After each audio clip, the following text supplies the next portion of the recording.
Welcome to Pete and Hannah's Watch List.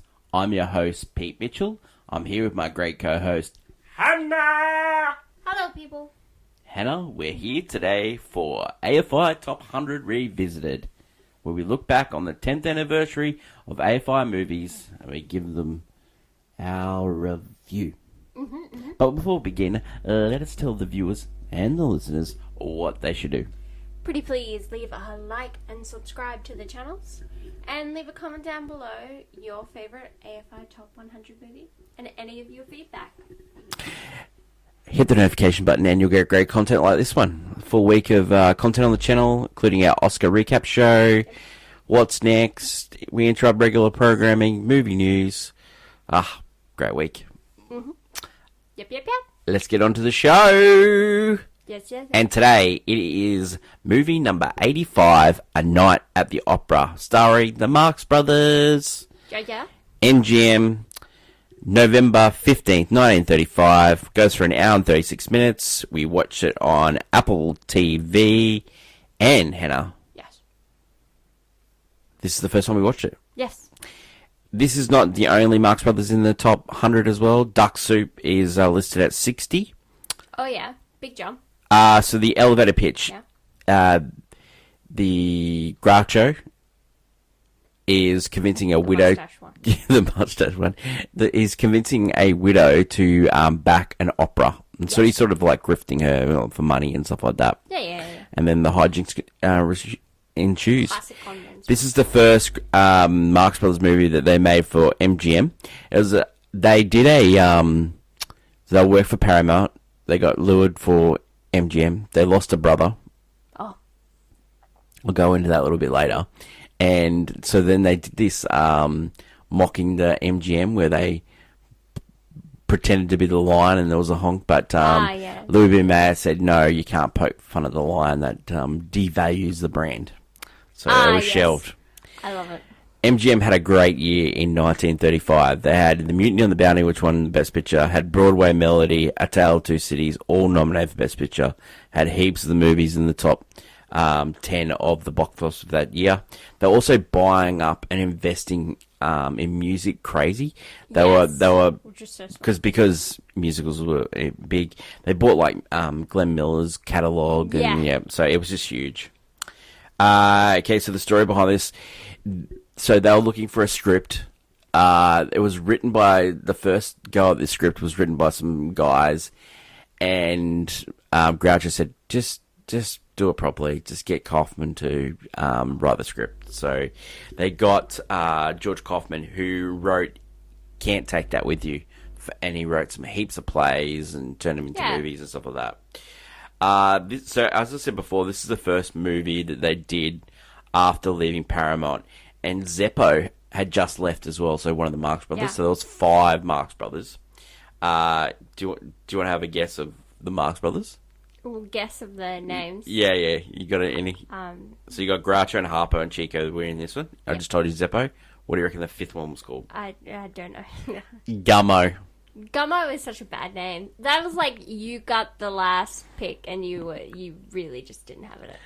Okay, so suck. Along with George Kaufman, Buster Keaton was uncredited for writing here, so you can see a lot of Buster Keaton stunts in here. And yeah. The director that they chose was Sam Wood. Sam Wood was an acclaimed director after this movie, but this movie he had been given the job, and he was an understudy of Cecil B. DeMille. Yeah, wow. And so he was sort of like a real straight-laced guy. Yeah. He did some great movies after this one. He did Goodbye, Mr. Chips. He did Kitty Foyle. He was nominated 3 times for Best Director. Yeah. So, well-known director. Okay, so you got Kitty Carlisle. She did the Woody Allen movie Movie Days in 1987. She played the main singer. All right. Soprano. No, that's the guy. Alan Jones, he played the soprano, who was dating Kitty Carlisle. He was in Showboat. Oh, who's in Showboat? Yeah. He's the the which version? There's The first one. The first one? Yeah. Oh, that's, So that that's just old. so there's just three brothers in this movie. They made 17 movies. The Marx Brothers. Groucho made another 11 by himself. Harpo made another 3. Chico 2, and Zeppo 2. Zeppo left because he was sick of being the straight guy, and he worked to be a talent agent. Yeah. I'm going to read you some of the quotes from some of the research that we did for this one.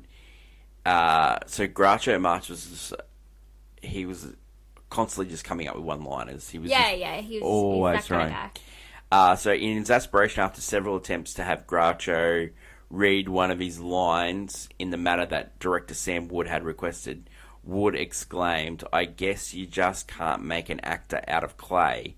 And Groucho Marx instantly responded, "Nor a director out of wood."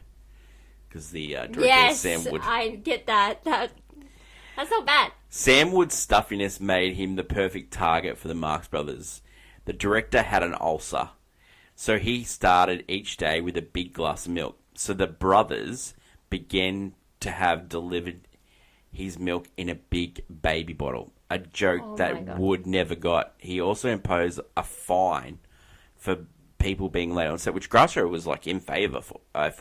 But what happened was Chico and Harpo nailed Groucho's garage door shut, making him late, and he had to pay the $50. I just love it.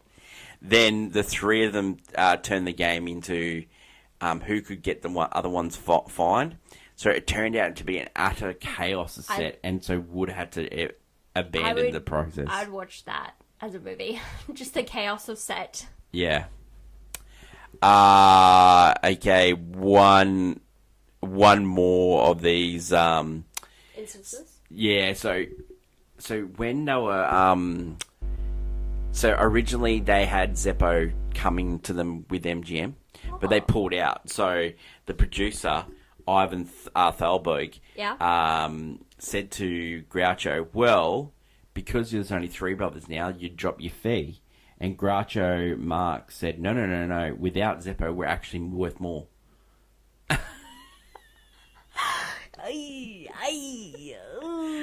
Brotherly love there. Yeah. So the Marx Brothers, and we'll go into this in more detail when we do Duck Soup. Yeah.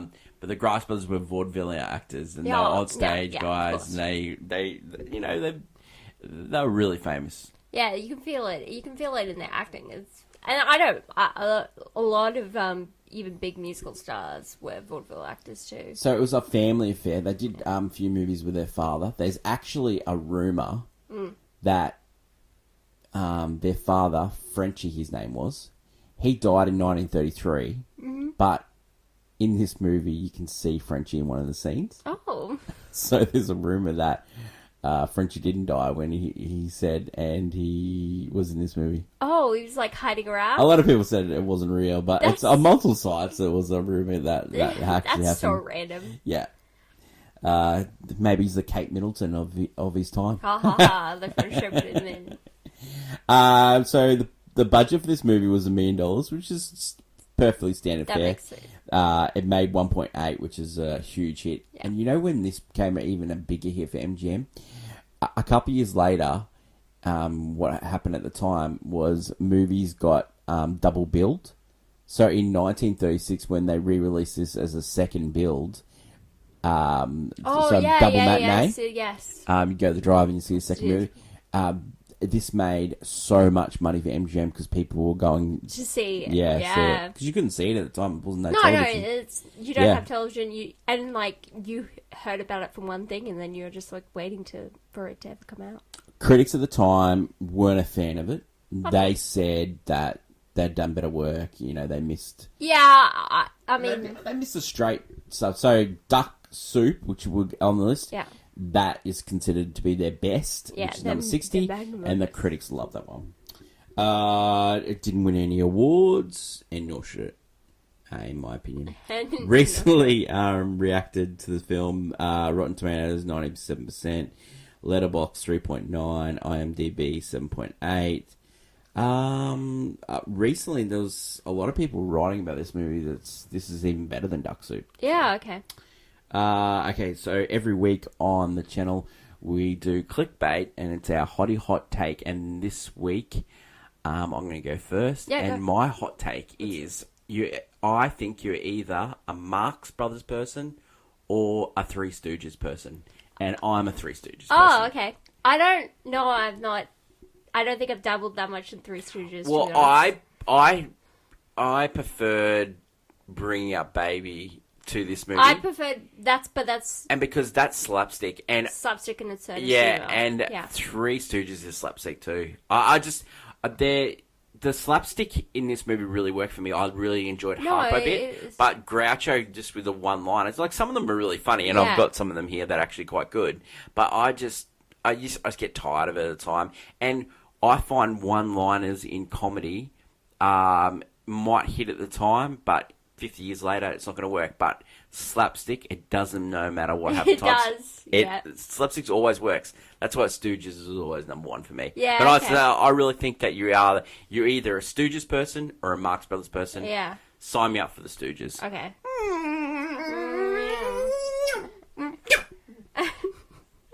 Yeah. I don't know. I've only just met this camp, so I don't know what it's like on the other side. My favourite Marx Brothers movie was A Day at the Races, and I think that's because I like the races. You like the races. Yeah. I would think, yeah. My clickbait, would you like to hottie hear? hot take, Hannah. My hottie hot take. It's hard to say. There's some things you can point out. I think, that Groucho kind of sucks as being a main character.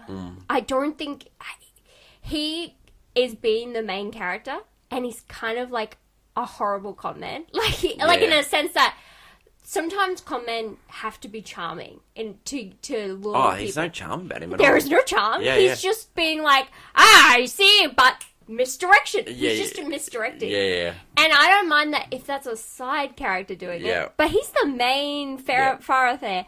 Like, you have Harpo, not saying I love the Harpo. He's not saying a complete word in this, and he is just like, like, he's just having, like, Oh, don't get me wrong, there's some weird Harpo bits in this. Oh, there's he a plays whole... the harp for 10 minutes. Yeah, there's a whole section of this movie that's dedicated to them just playing some music for some reason. Yeah. And, like, I mean, in a different movie, sure, but we're in a comedy? Yeah, comedy is, like... Movies are subjective because all art is, but comedies are very subjective. Yeah. And for some reason, That's why they don't win this Oscars. This one rubbed me completely the wrong Yeah. way. Whereas, like, I looked at Bring Up Baby, which was very absurd, but I find Cary Grant very funny. Yeah. I find Katharine Hepburn can most of the time be funny. Yeah. She's very funny in that. But I just enjoyed just the... But the slapstick and the humor, whereas and- the slapstick humor in this was very show-offy. And another thing about slapstick, you need to have, like, with the straight man. with the cougar, was it cougar? No, The it was Jaguar. With the Jaguar in Baby Bring Up Jaguar. Baby, Baby Jag. There was an element of danger. There just wasn't an element of danger in this movie. No, they were... The one scene when in the opera where Harper's going up and down, that really worked for me. Yeah, that worked. Here's another unfold.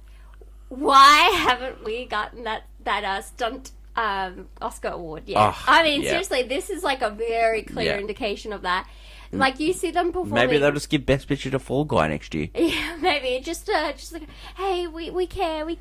No, it's ridiculous that we've been going this long without a stunt award. Yeah. I know it's because most of the Oscar winners aren't, or like Oscar-nominated films, aren't usually action films with big stunts. Mm-hmm. But more and more, we've had more films like that with stunts.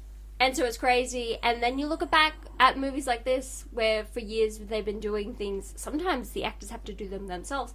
I know, I cannot remember the movie, but Gene Kelly himself did like this really crazy stunt by himself that could have definitely ended up being in a serious accident. And like, they would have actors put themselves in harm's way because that was the whole point. They're trying to get the bit. You know, Buster Keaton and Charlie Chaplin and all that. Like, it's crazy. Hannah, you do not have to convince me. I am there. It's crazy. It should happen. Like, this, if you want, I think this is a clear indication of that. The Night of the Opera. Yeah. You have Harper. Well, doing I think some the Oscars crazy should bits. be it should be A for celebration of all movies. Yeah, But yeah.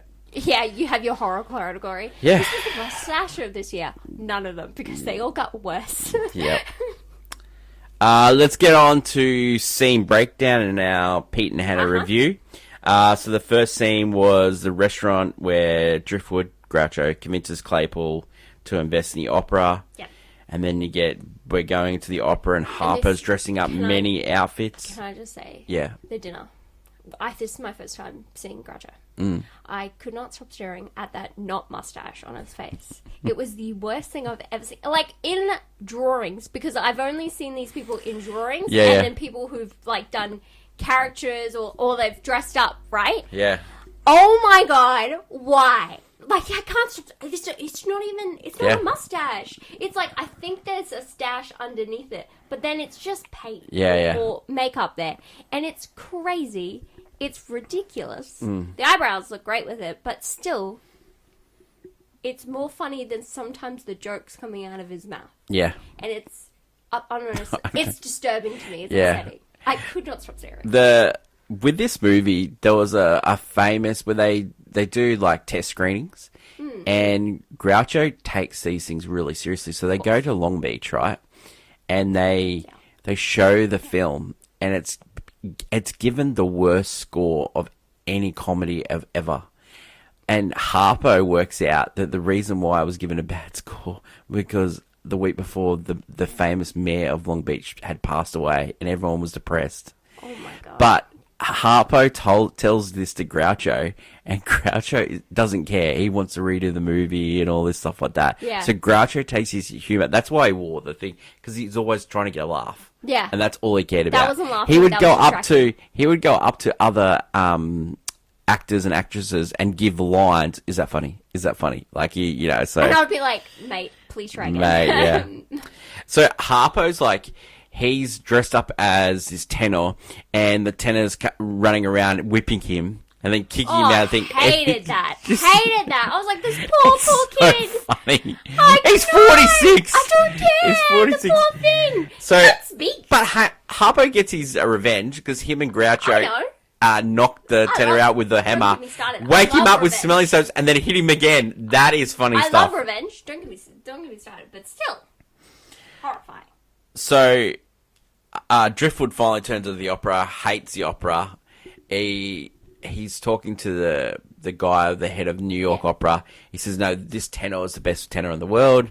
He asks Chico, I'm looking for the best tenor in the world. I've got it. Groucho does the contract, and then you get the contract. We're ripping up the contract. Yeah. So it's a bit of a funny bit. Then they decide that they're going on a trip, and then they're having the boat. They have the Alone song. They nearly cut that song out, which is quite a lovely song. Yeah. But the boys convinced Sam Wood to keep it in. Then you get the hijinks on the boat where he finds that the boys have been stowed away in his massive truck. Yeah. He's like riding on it and having the attendant just like cart him around, and Harpo is asleep, and then the famous line he has insomnia. He's trying to sleep it off. Yeah, it's pretty good. So you get the stateroom where they get the steward to order, and he orders eggs. So they end up ordering 28 eggs. Yeah. And they fill the room with so many people. Hard-boiled eggs. And then they fall out of the room. That's a famous scene. They had a bunch of. He kept just letting people in. He's like, yeah, of course. They had used the stowaway angle before, but it still works. Yeah, if you tried new bits, I don't think anyone gets tired. Really. And then the next one, they're having a dinner for the 3 great aviators, and Groucho goes, "Yeah, 3 great aviators," but they decided to travel by boat. And then you were really that really tickled you. Yeah, it did. And then we get the boys there wandering the boat. So they're trying hungry again. Yeah, so they're trying to get out, and because they're really scared of getting caught. But they start playing music, and then they're on the piano. Harpo pretends to break his arm, then he plays the harp for a long time. like a this long is time. a long bit of just, and it's just the camera on him playing the harp. So then they're getting chased around everywhere, and then the boys decide to... Can I just say, beautiful moment. Yeah. Hypnotizing. Yeah. You see all the kids and the, Yeah. the old women. Yeah, and they're yeah. all just They like, love the Marx Brothers. Then the boys dress up as the three aviators, and then they end up getting at a city because reception. They get caught, and so they've come up with an absurdist plan of, let's cut off the aviator's beard and then dress up as them. Yeah. So Groucho's warned by Claypool, Yeah. and not to hang out with these guys, right? Yeah, so they get a they're city bad reception. dudes. They get chased by the cop, which is played by Robert Emmett O'Connor. He's funny. He is really Yeah, funny. well, The because cop's really funny. He's got that. He's chasing them around. yeah. You get the famous scene where the breakfast scene where someone knocks at the door. Someone knocks at the door, and Chico goes, "That sounds like a policeman's knock. Knock one more time if it's a policeman." And then he knocks one more time. And yeah, I would also go the bit before it. They're they're having breakfast. Yeah, and, yeah. like, Harper has just decided to do this whole bit where he just plays around with flapjack. Yeah, yeah. And I'm like, so this is ad lib. This can't be in the script because then they're just starting No, saying it's- random lines. No, that's scripted. Because it feels weird because the way that Groucho's talking, it's like he's not that personality through the entire movie. It's like a different personality. In the He's just research, sitting there they didn't like a lot of takes and a lot of ad libs. They liked scripted stuff, and Yeah, they could play off with it. But it felt like that scene just Yeah. feels like it was added in. Yeah, yeah. Like, I maybe, don't think yeah. it was initially there. Yeah, well, they end up fighting a lot with Samuel because he would do like 20, 25 he was takes. a He was a take guy. perfectionist, of Yeah, course, yeah. of course. He had a lot of film on the cutting room floor. And they're like, we made a laugh. We're out. Speaking of film, like this film was actually found in 2008. Found. So it was lost. The actual film was Oh. lost, and it found by. no wonder why people. Yeah, yeah.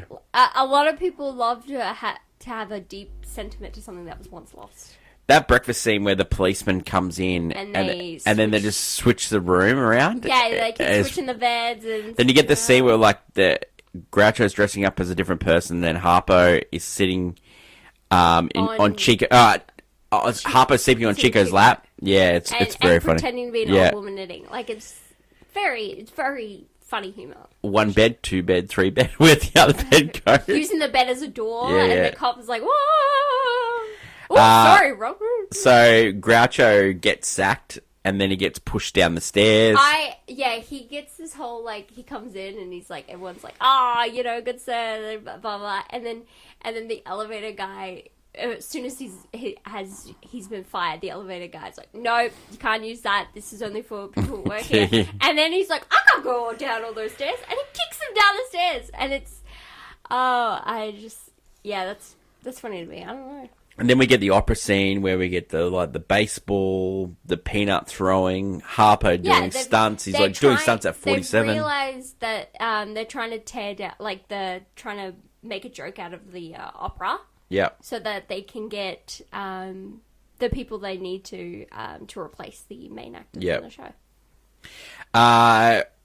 So then the boys get captured, and then they end up doing a deal where Alan Jones, he finally becomes the tenor, the Signor Roberto. Yeah. And then, that's the end. Yeah, they get off scot-free. They basically everyone ends up happy. Okay, so let's go through some funny quotes. So, it's comedy. Funny So let's bits. go. So when Driftwood says, "It's all right. That's in every contract. That's what they call a Santa clause," and then Friello Chico goes, "You can't fool me. There ain't no Santa Claus." Henderson goes, "You live here alone," and Driftwood goes, "Yeah, it's just me and my memories. I'm practically a hermit. A hermit. I notice there's a table set for 4. That's nothing. My alarm clock is set for 8. That doesn't prove a thing." Driftwood goes, "That can't be my shirt. My shirt doesn't snore." And Filero goes, "Don't wake him up. He's got insomnia. He's trying to sleep it off." Do they allow tipping on the boat? And Stewart goes, "Yes, sir." And then Driftwood goes, "Have you got 2 5s?" And then Stewart goes, "Yes, sir." "Well, then you won't need 10 cents that I've got." Yep. Otis Driftwood goes, that woman, do you know why I sat with her? Because she reminded me of you. Really? Of course. That's why I'm sitting here with you now, because you remind me of you. Your eyes, your throat, your lips. Everything about you reminds me of you, except you. How do you account for that? If she figures that out, she's good. So, yeah, it's heaps quotes in this movie. Yeah. No, it's it's just he's always trying to quote, not trying to. He doesn't actually say any dialogue that isn't him just trying to make a bit. Yeah. I will say that's he's giving such like I'm the main character energy, and kind of like it annoys me the entire movie. I'll give one more. Have you got any milk-fed chickens? Yes, sir. We'll squeeze the milk out of them and bring me the glass. That tickled my fancy. Okay, reasons too. The stunts are funny. It cracks me up. I love the Harpo. It's hard to say if you haven't watched, if you don't know the Marx Brothers 2 and haven't watched them, it's hard to say that you'll like it, because I think if you do have watched them in the past, and you'll definitely like this one, or if you like, I don't know, it's hard to say, it's comedy, so I can't say it's in the eye of the beholder. And it's just, it's a... Do you have any reasons to? I don't know. I don't personally have reasons to. I like old movies. I really love comedies, but in a sense that in this day and age, I would be going for a musical comedy. I wouldn't really go for straight comedy. And honestly, you're not a fan of the operatic comedy? No, I watch. At this time we're having the run of Nelson Eddy and Jeanette MacDonald movies, and I adore those movies. And while most of them are more tragic and melodrama, I don't know, this one just doesn't hit the spot for me. I think it's... You could definitely see that Sam Wood has had a long apprenticeship under Cecily DeMille. Like, it's really well shot. It's, like, really well put together. Yeah. There is some weird pacing, but there's some weird pacing in Cecily DeMille movies. Like, he had a 3-hour 10 Commandments movie, you know?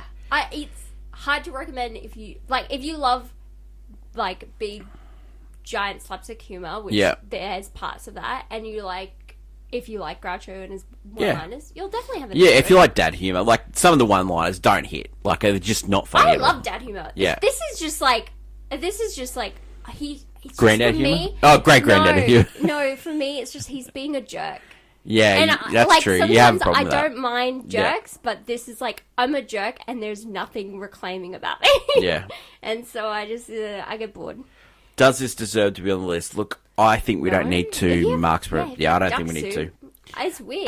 Does it deserve high? No. And is a new entry. I don't think it deserves high. I wouldn't buy it on Blu-ray. I would probably get Duck Soup, or I'd probably get Cat the Racist. If I do end up liking Duck Soup, I would just buy it in my collection. Yeah. I wouldn't really care to own it separately on my own. Would you watch this again? Not personally. No. I wouldn't go out of my way. Okay, tough one here. Rating for this one. I think it's just... Personally, I think it's just a golf club, you know. Okay. What do you think? I don't know. I played on my phone. Wow. I mean, as a comedy, it doesn't strike... Like, if they're saying Duck Soup is their best work, and right now I'm watching this and I'm like, then Duck Soup must have something in it. You know what? This is missing. That's a great call. I feel like... That'll be our first... That'll be the first I played on my phone. No, there has been... For AFI? No, there has been. I played on my phone right now. Oh, yeah, Last Picture. There's some movies here that we... No, I think it was Last Picture. Yeah. No, for me, it's just like, it just doesn't hit the spot. Yeah, no, I agree. Like, it's weird. I feel like the reason it's on this list was, as you just told me, it was lost media. Mm-hmm. People froth over the idea that something was lost. I'm not joking, especially when you get into the older. But it was only it was found after the list was released. I know, that's what I'm saying. I'm like, people froth over lost media. I'm not joking. It's no. I would too. If someone was like, "There's these movies by actors I loved way back when," and there's. I prefer, to be honest, on this list so far. Of comedies, I prefer Bringing Out Baby. I prefer Swing Time. I prefer Swing Time. Yeah. Swing Time. Oh. Yeah, I prefer even Yankee Doodle Dandy as well. Yeah. Yankee Doodle Dandy's... Yeah, it's funny. Yeah. It's more that's it. Next Toy week. Story is very funny. That's also a comedy. Next week, movie number 84, Easy Rider. Okay. Yeah. I don't know what this is. Yes, it's about bikers. Yep. Oh, Starring oh. Jack Nicholson, Dennis Hopper, Peter Fonda. Oh, okay. This is not bike riders with. No. That comes out later this year. If I watch this and then I watch that, are they going to be the same movie? Let's find out. Leave your feedback, good or bad, Yeah. on this episode or any of the episodes we had on the AFI Top 100 Revisited. That's it, Han. Yep. Thanks everyone for watching and listening. Really appreciate all the support that the channel gets. Don't forget to like, follow, and subscribe. Yep. Until next week, long live cinema, including comedies. You love comedy. I love comedies. It's bye from me, and it's bye from Meta. Bye. Bye.